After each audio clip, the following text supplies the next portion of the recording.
नमस्कार साथियों। तो आज हम पढ़ेंगे आरटी एक्ट 2011। ठीक है ना। तो चलो बढ़ते हैं हम। देखो, आरटी एक्ट 2009 की एक धारा है 38। उस 38 धारा में क्या लिखा हुआ है कि राजस्थान सरकार या राज्य सरकार खुद खुद के नियम बना सकते हैं। क्या बनाते हैं? खुद के नियम। तो राजस्थान सरकार ने इस आरटी एक्ट 2009 की धारा का 38 धारा का आरटी एक्ट 2009 की धारा 38 का प्रयोग करके आरटी एक्ट 2011 बना दिया। क्या उन्होंने आरटी एक्ट 2011 बनाया? ठीक है, जब आरटी 2011 उन्होंने राजस्थान ने खुद ने बनाया। ये खुद का है, राजस्थान का खुद का है ये। ठीक है, ध्यान रखना है ना। किसका प्रयोग किया? आरटी एक्ट 2009 की 38वीं धारा का प्रयोग किया। ठीक है, तो ध्यान रखना है ना। देखो, तो आरटी एक्ट 2009 की 38 के अनुसार इस कानून को लागू करने के लिए नियम बनाने की शक्तियां प्रदान की गई। राजस्थान में 29 मार्च 2011 को यह नियमावली लागू की गई। इसमें 10 भाग व 29 नियम है। देखो, आरटी 2009 के अंदर कितने अध्याय? 7 है ना। और कितनी धाराएं? 38 धाराएं। इसके अंदर 10 भाग है और धारा कितनी है? 29 नियम, 29 धाराएं हैं। ठीक है, ध्यान रखना है ना। अब देखो, आरटी एक्ट 2011 पढ़ेंगे हम। क्या पढ़ेंगे? आरटी एक्ट 2011 नियम 1 यानी कि धारा 1। इसमें संक्षिप्त नाम है राजस्थान निशुल्क एवं अनिवार्य बाल शिक्षा अधिकार नियमावली 2011। ठीक है। विस्तार: संपूर्ण राजस्थान में 29 मार्च 2011 को यह लागू हुआ, है ना। बाकी आरटी एक्ट 2009 कब लागू हुआ? 1 अप्रैल 2010, है ना। 1 अप्रैल 2010 को लागू हुआ था। ठीक है, ध्यान रखना है। समझ गए? आरटी एक्ट 2009 और 2011 कब लागू हुआ? 29 मार्च 2011 को। ठीक है। अब भाग 1, है ना। भाग 1 के अंदर नियम धारा यानी कि नियम 2 यानी कि धारा 2। ठीक है, परिभाषाएं। ठीक है, प्राथमिक स्कूल किसे बोलेंगे बेटा? 1 से 5 तक के विद्यालय को। उच्च प्राथमिक किसे बोलेंगे अपन? 1 से 8 तक को। ठीक है। सक्षम अधिकारी किसे बोलेंगे अपन? जो निदेशक प्रारंभिक शिक्षा बीकानेर वाले को। ठीक है, निदेशक अपने कहाँ है? बीकानेर में है ना। तो सक्षम अधिकारी निदेशक प्रारंभिक शिक्षा बीकानेर वाले को, है ना। प्रभारी अधिकारी देखो, खंड स्तर पर कौन होगा? सीबीओ। कौन होगा? सीबीओ, है ना। चीफ ब्लॉक एजुकेशन ऑफिसर, है ना। एक मुख्य ब्लॉक शिक्षा अधिकारी, मुख्य ब्लॉक शिक्षा अधिकारी, है ना। ये अपने तहसील लेवल पे बैठता है। और जिला स्तर पे कौन बैठता है? डीओ, है ना, डिस्ट्रिक्ट एजुकेशन ऑफिसर, है ना। ठीक है, तो वो बैठेगा। ठीक है बेटा, आगे देखो। छात्र संचित अभिलेख, इस सीसीए के अंतर्गत एक दस्तावेज जिसमें बालक का रिकॉर्ड दर्ज कर सकते हैं, है ना। देखो, छात्र संचित अभिलेख इसके क्या बोलते हैं? पोर्टफोलियो। क्या बोलते हैं? पोर्टफोलियो। ठीक है, पोर्टफोलियो। पोर्टफोलियो में क्या होगा बेटा? इसके अंदर होना, जैसे कि पहली कक्षा में उसने क्या क्या रिजल्ट रहा उसका, ये पहली कक्षा के कागज के अंदर लगा देंगे। दूसरी कक्षा में क्या रिजल्ट रहा उसके अंदर लगा देंगे। किसके अंदर लगा देंगे? पोर्टफोलियो के अंदर। तो पोर्टफोलियो क्या है? एक छात्र की फाइल है, मतलब बच्चे की फाइल है। उसके अंदर उसके रिकॉर्ड दर्ज होंगे कि पहली में उसमें इसने क्या क्या प्राप्त किया, दूसरे में क्या क्या मतलब क्या क्या मतलब हासिल किया, एबीसीडी ग्रेड जो भी है, जो है ना। तो पोर्टफोलियो क्या है? एक फाइल है। किसकी फाइल है? छात्र की, है ना। तो दस्तावेज है। ठीक है, ध्यान रखना है ना। आगे देखो, शाला मानचित्रण, स्कूल मैपिंग। नए विद्यालय खोलना है क्रमोन्नत करने के लिए भौगोलिक दूरी तो सामाजिक अवरोधों को दूर करने के लिए शाला मानचित्र तैयार किया जाता है। ठीक है, अगर तुमको अगर स्कूल खोलना है तो पहले तुमको मतलब कि भौगोलिक दूरी तय करनी पड़ेगी कि बच्चे आ जा सकते हैं, ना जा सकते हैं। वहां पर मतलब लेटरिंग बाथरूम जो भी उनको व्यवस्था देखेंगे वो। ठीक है, फिर आके चेक करेंगे वो, जब आपको उसकी मान्यता दी जाएगी। ठीक है, ध्यान रखना है ना। देखो, भाग 2 में क्या? स्कूल प्रबंधन समिति ने एसएमसी। आरटी एक्ट 2009, है ना। 2009 के अंदर एसएमसी का प्रावधान किस धारा में बेटा? 21 में। किस में है? 21 में। और 22 में इसकी योजना है। ठीक है, ये तो आरटी एक्ट 2009 की बात कर रहे हैं। अब अपन लोग बात करें आरटी एक्ट 2011। ठीक है, हम 11 पढ़ रहे हैं तो। ठीक है, तो भाग 2 के अंदर इसका पूरा भाग है ना एसएमसी का। ठीक है, देखो, एसएमसी स्कूल प्रबंधन समिति भाग 2 के अंदर है नियम 3 यानी कि धारा 3, एसएमसी का गठन व कार्य। ठीक है, नियम 3 के अंदर। नियम 4 के अंदर क्या है? एसएमसी की कार्यकारिणी समिति, स्कूल के दिन प्रतिदिन के कार्य और संपादित करने वाली समिति। ठीक है, ये एसएमसी का काम क्या होता है? दिन प्रतिदिन की कार्य समिति मॉनिटरिंग करती है उनकी। ठीक है, कैसा क्या स्कूल चल रहा है, कैसे क्या टूट फूट हो रही है, एसएमसी का कार्य ये है। और एसएमसी में बेटा कितने सदस्य होते हैं? 16। कितने होते हैं? 16 सदस्य। ठीक है, और चलती है कि एसडीएमसी चलती है, उसमें 23 होते हैं। ठीक है, ध्यान रखना है ना। तो ठीक है, तो नियम 3 में क्या है? एसएमसी का गठन है। और नियम 4 में क्या है? कार्यकारिणी समिति है जो लेखा जोखा रखेगी। ठीक है, नियम 4 में। आगे देखो, नियम 5। नियम 5 में क्या है? विद्यालय विकास योजना, ठीक है, का निर्माण करना। 3 वर्षीय योजना का निर्माण करेगी। मैंने बताया ना कि योजना बनेगी 3 वर्ष अगले 3 वर्ष की, है ना। इसमें नामांकन, ठहराव, बताया था मैंने कल, नामांकन, ठहराव, शिक्षक संस्था, भौतिक संसाधन की उपलब्धता, वित्तीय आवश्यकता, ये उनके काम होंगे अगले 3 साल के। ठीक है, एसएमसी करेगी, नियम 5 में लिखा हुआ है। ठीक है, और ये आरटी एक्ट 2009 के अंदर किसमें है, ये धारा 22 में। योजना किसमें है, धारा 22 में। ठीक है, समझ गए, है ना। आगे देखो, मैं आपको दोनों को कंपेयर करके चल रहा हूँ। ठीक है, भाग 3 का नाम क्या है, निःशुल्क एवं अनिवार्य शिक्षा। ठीक है, अब इसके अंदर देखो धारा कौन कौन सी है, नियम कौन कौन से हैं। नियम देखो, विशेष प्रशिक्षण, विशेष प्रशिक्षण की अवधि 3 माह से 2 वर्ष तक। एसएमसी द्वारा विशेष प्रशिक्षण प्राप्त करने वाले बच्चों की पहचान करना। ठीक है, विशेष प्रशिक्षण की सामग्री RSERT उदयपुर द्वारा तैयार की जाएगी, है ना। RSERT का मुख्यालय कहाँ पर है, उदयपुर में है। ठीक है, इसकी स्थापना कभी 1978 में हुई है ना। किस समिति की सिफारिश पर, मेहरोत्रा समिति की सिफारिश से। ठीक है, मेहरोत्रा समिति की सिफारिश पर हुई है। विज्ञान और गणित की किट बनाता है ये RSERT। ठीक है, ध्यान रखना, है ना। और 1 से 8 तक का क्या काम करता है, ये सिलेबस तैयार करता है। ठीक है, RCT उदयपुरी तो विषय प्रशिक्षण भी देगी ये।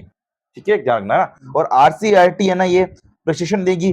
ठीक है, ट्रेनिंग करवाएगी, और ये डीलेड विलेड के भी करवाएगी। PhD से चलती है ना, फर्स्ट ईयर सेकंड ईयर, उनके सिलेबस का काम भी RSERT करेगा। समझ गए आप, है ना। तो ये नियम 6 में लिखे हुए हैं। ठीक है, भाग 4 में क्या बेटा, देखो, राज्य सरकार व स्थानीय प्राधिकारी के कर्तव्य, है ना। भाग 4 में क्या है, राज्य सरकार व स्थानीय प्राधिकारी के कर्तव्य। ठीक है, नियम 7, धारा 7 यानी कि आसपास का क्षेत्र या सीमाएं, है ना। देखो, प्रत्येक 1 किलोमीटर पर प्राइमरी स्कूल होगा, यानी कि 1 से 5 तक का स्कूल होगा प्रत्येक 1 किलोमीटर पर। जैसे नंदोई में 1 से 5 तक का स्कूल है, फिर नरसिंहपुरा में आ गया, फिर नरसिंहपुरा से आगे निकले तो मधुपुर में आ गया, मधुपुर से आगे निकले तो किसमें आ गया, मरौली में, फिर आगे निकले तो शिवपुरा में। तो है ना 1 किलोमीटर के दायरे में है ना ये सभी प्राइमरी स्कूल, है ना। ठीक है, तो ध्यान रखना। ठीक है, 2 किलोमीटर के दायरे में कौन सा स्कूल होना चाहिए, यूपीएस। ठीक है, मतलब अपर प्राइमरी स्कूल 8 तक का स्कूल होना चाहिए, है ना। 1 से 8 तक का स्कूल होना चाहिए। ठीक है, 12 तक का स्कूल है तो यूपीएस चल रहा है ना उसके अंदर, तो कोई दिक्कत नहीं है। ठीक है, ध्यान रखना, है ना। देखो, जनसंख्या अगर 150 हो तो 6 से 11 वर्ष के बच्चों की संख्या 20 होने पर एक पीएस स्कूल खोला जाएगा। कुल मिला के मतलब कि जनसंख्या वहां की अगर 150 भी हो और वहां के बच्चे 20 हो तो पीएस उनके प्राथमिक स्कूल पर खोल देंगे। ठीक है, 2 पीएस में कक्षा 5 की कुल संख्या 30 होने पर किसी एक स्कूल पीएस बना जाएगा। ठीक है, अगर कक्षा 5 के अंदर बालक कितने हो गए, अगर 30 हो गए तो स्कूल को किसमें कन्वर्ट कर दिया जाएगा, यूपीएस में। किसमें कन्वर्ट कर दिया जाएगा, यूपीएस में, है ना। नहीं 8 तक उसको मान्यता दे देंगे। ठीक है, ध्यान रखना, है ना। आगे देखो, यदि बालक के पास विद्यालय उपलब्ध नहीं है तो सरकार द्वारा परिवहन सुविधा या छात्रावास सुविधा दी जाएगी। अब देखो, अभी हमारे यहाँ पे शिवपुरा के अंदर है ना, बच्चे 1 से 5 तक ही पढ़ते हैं। अब वो मधुपुर जाते हैं तो उनको क्या मिलता है, पैसा। क्या मिलता है, पैसा। मधुपुर जाएंगे ना वो, तो उनको प्रतिदिन के हिसाब से जितने कार्य दिवस जितने दिन वो पढ़ने आएंगे उस हिसाब से उनको 8 रुपए डेली के मिलेंगे। ठीक है ना। तो ये परिवहन, ठीक है, तो परिवहन की सुविधा देगा वो। ठीक है, इससे बोलते हैं कौन सी योजना चल रही है, ट्रांसपोर्ट वाउचर योजना। इस योजना के तहत बच्चों को क्या दिए जाते हैं, पैसे, है ना। 1 से 8 तक होगा तो उसको पैसे अलग दिए जाएंगे, 9 से 12 तक होगा तो उसको पैसे अलग दिए जाएंगे। ठीक है, ध्यान रखना, है ना। एक नेताजी सुभाष चंद्र बोस, ये छात्रावास, है ना, बच्चों को आप वहां रख सकते हो। अब देखो, नियम 8 मतलब धारा 8। ठीक है, राज्य सरकार व स्थानीय प्राधिकारी के उत्तरदायित्व, सभी बच्चों को निःशुल्क एवं पाठ्य पुस्तक, शिक्षण सामग्री व यूनिफॉर्म उपलब्ध करवाना। आज तो सरकारी बालकों को है ना निःशुल्क पाठ्य पुस्तक मिलती है ना, सामग्री भी मिलती है, किताबें, और आजकल यूनिफॉर्म में मिलने लग गई है। ठीक है ना। तो ये धारा 8 के तहत, यानी कि नियम 8 के तहत, आरटी की धारा 8 के तहत है। ठीक है बेटा, बच्चों की पहचान करना व योजना तैयार करना। बच्चों की CWSN मतलब विकलांग या निःशक्त बालक, है ना, अंधे बालक, ब्लाइंड, है ना, जो बोल नहीं सकते, है ना, तो उनकी पहचान करना, उनके लिए योजना बनाना भी। अगर अंधे बालक है तो ब्रेल लिपि से पढ़ाएंगे उनको, है ना, तो ऐसे मत करना। ठीक है, आगे देखो, दुर्बल वर्ग के बच्चों की पहचान करना। देखो, दुर्बल वर्ग का मतलब क्या है, मैंने आपको समझाया था कल, है ना। जो आर्थिक से व्यवस्था से कमजोर बालक हो उसको बोलते हैं दुर्बल बालक। ठीक है, ध्यान रखना, है ना। असुविधाग्रस्त बालक, जो SC ST में निम्न है, ठीक है, ST SC OBC इसमें है ना, उसको क्या बोलेंगे, असुविधाग्रस्त बालक। तो उनकी पहचान करना, दुर्बल वर्ग के बालकों की पहचान करना, दुर्गम क्षेत्र में रहने वाले बच्चों की पहचान करना, उम्र के आधार पर प्रवेशित बच्चों की पहचान करना। ठीक है, देखो, उम्र के आधार पर प्रवेश करना, ये RT एक्ट 2009 की कौन सी धारा है, 4, कौन सी है 4। अपन इसमें पढ़ रहे हैं तो वो आरटी 2011 पढ़ रहे हैं ना, तो इसमें धारा कौन सी हो गई 8, तो इधर 4 4 दूनी 8, तो कंपेयर करके चलो, कंपेयर करके, ठीक है। आगे देखो, छात्रों के साथ दुर्व्यवहार व भेदभाव को रोकना, ये भी काम रहेगा, ठीक है, ध्यान रखना है ना। आगे देखो नियम 9, नियम 9 मतलब धारा 9 हो गई, ठीक है। स्थानीय प्राधिकार उधर बच्चों को समस्त सूचनाओं का रिकॉर्ड अभिलेख रखना तो प्रतिवर्ष उसे अपडेट करना। स्थानीय प्राधिकारी, स्थानीय जो अधिकारी होगा ना वो बच्चों को रिकॉर्ड रखेगी, है ना, ध्यान रखना ना। आगे देखो भाग 5, स्कूल व शिक्षक के उत्तरदायित्व क्या है, ठीक है। स्कूल व शिक्षक के उत्तरदायित्व क्या है, ठीक है। नियम 10, निप्रवेश मतलब कि बच्चों को निःशुल्क प्रवेश दिलाना, ये धारा 10 में है, नियम 10 के अंदर है। और आरटी एक्ट 2009 की धारा कौन सी है बेटा, वो आरटी 2009 की कौन सी बेटा, धारा 3, कौन सी है, धारा 3। धारा 3 के तहत अपन बच्चों को निःशुल्क प्रवेश देंगे। और आरटी एक्ट 2011 के तहत कौन सी धारा है वो, नियम 10, ठीक है, ध्यान रखना है ना। नियम 11, फीस पुनर्भरण राज्य सरकार करेगी, नामांकन का सत्यापन बीईओ सीबीओ करेगा, ठीक है। सीबीओ साहब करते हैं, मतलब जो तहसील पे बैठे हैं ना सीबीओ साहब, है ना, चीफ ब्लॉक एजुकेशन ऑफिसर, नहीं मुख्य ब्लॉक शिक्षा अधिकारी, है ना। नियम 2, आयु के सबूत के लिए दस्तावेज, जन्म प्रमाण पत्र, अस्पताल नर्स का अभिलेख, आंगनबाड़ी का अभिलेख, माता पिता संरक्षक द्वारा घोषणा पत्र, इनके आधार पर आप क्या दोगे उनको प्रवेश दोगे, क्या दोगे प्रवेश दोगे। ये नियम किसमें लिखा हुआ है, नियम 12 में लिखा हुआ है ना, ध्यान रखना, ठीक है। अगर देखो आरटी एक्ट 2000, आरटी एक्ट, ठीक है, आरटी एक्ट 2009, 2009 आरटी एक्ट 2009 में क्या कहा गया बेटा कि आरटी 14 धारा में, धारा 14 में क्या गया है, अगर उसके पास कुछ भी नहीं हो, दस्तावेज कुछ भी नहीं हो, तो भी आप क्या करोगे, उसे प्रवेश दोगे, है ना। और इधर धारा कौन सी बोलती है अपने, ये 12 बोलती है कि ये तो कागज पांडे होनी ही चाहिए उनके पास, है ना, और नहीं बोले तो भी परमिशन देना ही है तुमको, ठीक है, ध्यान रखना ना। देखो धारा, नियम धारा 13, ठीक है, प्रवेश के लिए विस्तरित अवधि 6 माह यहाँ तय की गई है, भी आप 6 माह तक बच्चों को प्रवेश दे सकते हो, है ना, ठीक है। पर धारा 15 क्या कहती है, धारा 15 कहती है आरटी एक्ट 2009 की, आरटी 2009 की धारा क्या बोलती है कि आप 30 सितंबर तक क्या दे सकते हो, प्रवेश दे सकते हो, चाहो तो उम्र भर भी, मतलब पूरे साल भी दे सकते हो, ठीक है ना। तो आरटी 2009 के अनुसार तो 30 सितंबर तक, नियम धारा 2011 के अनुसार, आरटी 2011 के अनुसार कौन सी धारा 13 के अनुसार 6 माह तक आप उसे प्रवेश दे सकते हो, ठीक है। नियम 14, स्कूल की मान्यता, राज्य शैक्षिक संस्था अधिनियम 1990 के तहत स्कूल की मान्यता मिलेगी, है ना, ये नियम 14 में लिखा हुआ है।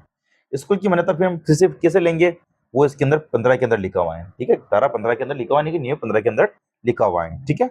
आगे देखो, अब भाग 6 शिक्षक का है ना। नियम 16 में क्या है, शिक्षक की न्यूनतम योग्यताएं, है ना। अब आरटी एक्ट में कौन सी धारा है, ये 23, कौन सी है 23, आरटी एक्ट 2009 के अंदर कौन सी धारा है, ये 23, 11 के अंदर कौन सी धारा है, ये 16, ठीक है, दो धारा ना, इधर तो 16 अपने 2011 के अंदर, उधर 9 के अंदर 23 है। अब शिक्षक की न्यूनतम योग्यता क्या क्या होनी चाहिए, बीएसटीसी होनी चाहिए, जो भी है, जो है ना।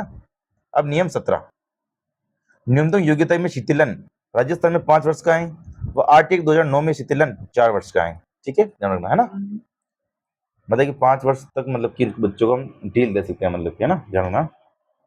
योग्यता के अंदर देखो ये सॉरी योग्यता मतलब शिक्षक को योग है ना, शिक्षक को ढील दे सकते, मतलब जैसे कि देखो इसका मतलब ये है, देखो शिक्षक के बारे में पूछ रहा है वो, देखो न्यूनतम योग्यता शिथिलन 5 वर्ष, जैसे कि देखो अब पहले क्या मतलब कि जैसे कि जिसने बीएसटीसी या बीएड नहीं कर रखी थी उनको भी क्या बना दिया, टीचर क्या बना दिया, टीचर शिक्षक बना दिया।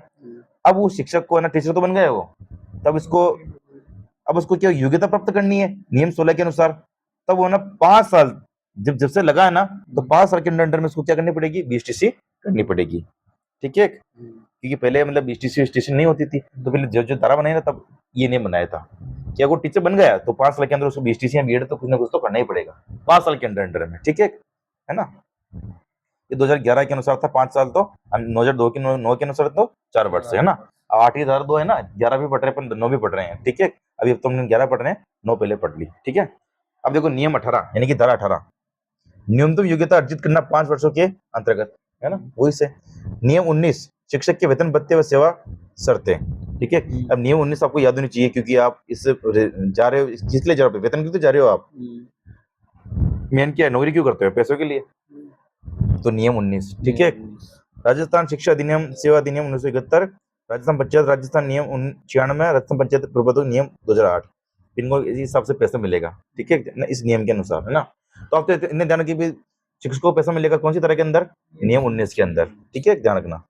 आगे देखो नियम 20 शिक्षक के कर्तव्य, ठीक है, ये किसमें है, नियम 20 के अंदर है। और आरटी की धारा 2009, आरटी एक्ट 2009 के अनुसार किस तरह में, 24 धारा में, और 2011 के अनुसार 20 में शिक्षक के कौन कौन से कर्तव्य हैं। कर्तव्य क्या क्या है, बच्चों को समय पर पाठ पूरा करवाएंगे, समय पर स्कूल आएंगे, ठीक है, ये मैंने आपको वहां पढ़ा दिया है, ठीक है। आगे देखो नियम 21 छात्र शिक्षक अनुपात स्कूल में बनाए रखना, निदेशक प्रारंभिक शिक्षा ये का यह अनुपात बनाए रखा जाता है। अब देखो छात्र शिक्षक अनुपात कितना होता है, 30:1, यानी कि 30 बच्चों पर एक टीचर, ठीक है, समझ गए, है ना। अब देखो भाग 7 प्रारंभिक शिक्षा का पाठ्यक्रम व उसका पूरा किया जाना है, भाग 7 के अंदर है, ठीक है। इसमें देखो नियम 22, नियम 22 में क्या बेटा, राजस्थान में शैक्षिक प्राधिकरण उदयपुर को घोषित किया गया है। इस प्राधिकरण द्वारा पाठ्यक्रम पाठ्यपुस्तक शिक्षण सामग्री प्रशिक्षण मॉड्यूल मूल्यांकन प्रक्रिया तक गुणात्मक आकलन से संबंधित कार्य करेगा। कौन करेगा, राजस्थान शिक्षक प्राधिकरण उदयपुर, ठीक है ना, ध्यान रखना, ठीक है। आगे देखो नियम 23 प्रमाण पत्र देना, स्कूल के मुखिया द्वारा परीक्षा परिणाम के 1 माह बाद प्रमाण पत्र दे होगा। जैसे कि आपने कभी देखा होगा अप्रैल में आपकी परीक्षा होती है, मई के लगभग आपको रिजल्ट घोषित करते हैं, तो 1 महीने बाद रिजल्ट दे रहे नहीं दे रहे, वो एक नियम 23 का पालन कर रहे हैं वो, है ना, ध्यान रखना, ठीक है। परिणाम से संबंधित सभी प्रकार के दस्तावेज विद्यार्थी संचय विलेख के रूप में रखे जाएंगे, ठीक है, यानी कि पोर्टफोलियो फाइल, ठीक है, ध्यान रखना, है ना।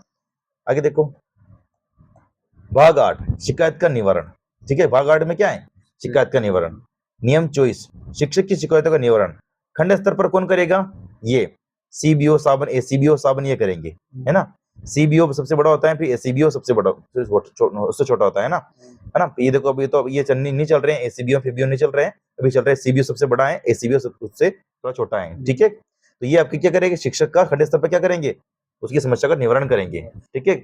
अभी कल वो देंगे, आज दिया था, ज्ञापन दिया था, किसको दिया था, सीबीओ को, आपको, कि हमारा ट्रांसफर करो, जो भी है, जो है ना। और जिला स्तर पर हम किसको देंगे, डीओ को, किसको देंगे, डीओ को, ये डीओ लिखा हुआ है ना। तो उसके नीचे कौन बैठता है, एडीओ, कौन बैठता है, एडीओ, सबसे बड़ा डीओ होता है ना, ठीक है। तो ये है ना, ठीक है।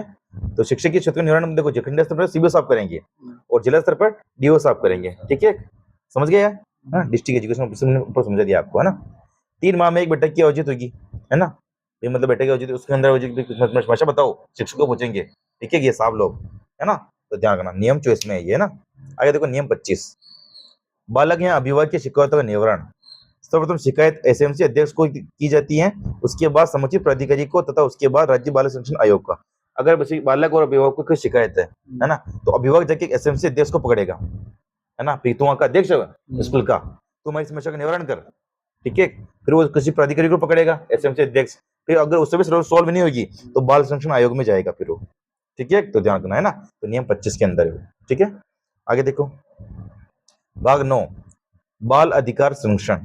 नियम 26 में क्या है, राजस्थान राज्य बाल संरक्षण आयोग द्वारा किए जाने वाले कार्य, है ना, उसमें जो उनके कार्य होंगे वो काम कर रहेंगे, ठीक है। फिर नियम 27 राजस्थान राज्य बाल संरक्षण आयोग के समक्ष वाद प्रस्तुत करने का तरीका। चाइल्ड हेल्पलाइन 1098 उल्टा करना है, क्या है, 1098 पर शिकायत दर्ज कराई जाएगी।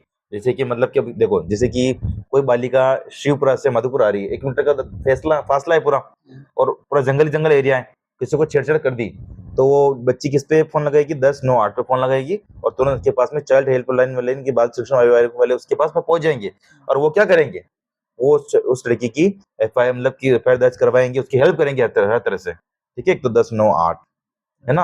आपने कभी सुना होगा गुड टच बैड टच, ठीक है, कभी सुना है गुड टच बैड टच, तो वो ये इसके हिसाब से चलता है पूरा, है ना, ये करवाते हैं, बाल संरक्षण आयोग करवाता है गुड टच बैड टच, है ना, ध्यान रखना ना। तो नियम 27 समझ गए आप, है ना। आगे देखो नियम 28 राज्य सलाहकार परिषद का गठन करना। इसमें कुल सदस्य कितने होंगे, 15। अध्यक्ष कौन होगा, शिक्षा मंत्री। अपना शिक्षा मंत्री कौन है अभी, मदन दिलावर, है ना। सचिव राज्य परियोजना निदेशक आईएएस अधिकारी होगा। कार्यकाल इसका 2 वर्ष होगा। गणपूर्ति 50% होगी। महिला की सदस्य 33% होनी चाहिए इसके अंदर। बैठ के एक बैठक से दूसरी बैठक के मध्य 3 माह का गैप से ज्यादा अधिक गैप नहीं होना चाहिए, ठीक है। आगे देखो कार्य क्या है इसके, तो समय समय पर राज्य सरकार को सलाह परामर्श देना। ठीक है, अब देखो भाग 10 इसमें प्रकीर्णन है, प्रकीर्णन। ठीक है, फिर धारा 29 लास्ट धारा। ठीक है, शंकाओं का निवारण, धारा 29 के अंदर इस नियमावली से संबंधित किसी भी प्रकार की कोई भी शंका हो तो उसका निवारण स्कूल शिक्षा विभाग ही करेगा। ठीक है, शंका निवारण कौन करेगा? स्कूल शिक्षा विभाग करेगा, धारा 29 में लिखा हुआ है बेटा। ठीक है, तो ये थी हमारे आरटी की धारा 2011। ठीक है, जो कि खुद की राजस्थान सरकार की थी और हमने 2000 आरटी एक्ट 2009 भी पढ़ लिया है। ठीक है, तो ये धाराएं आप देख लीजिएगा एक बार और। ठीक है, मिलते हैं नेक्स्ट वीडियो में। जय हिंद, जय भारत।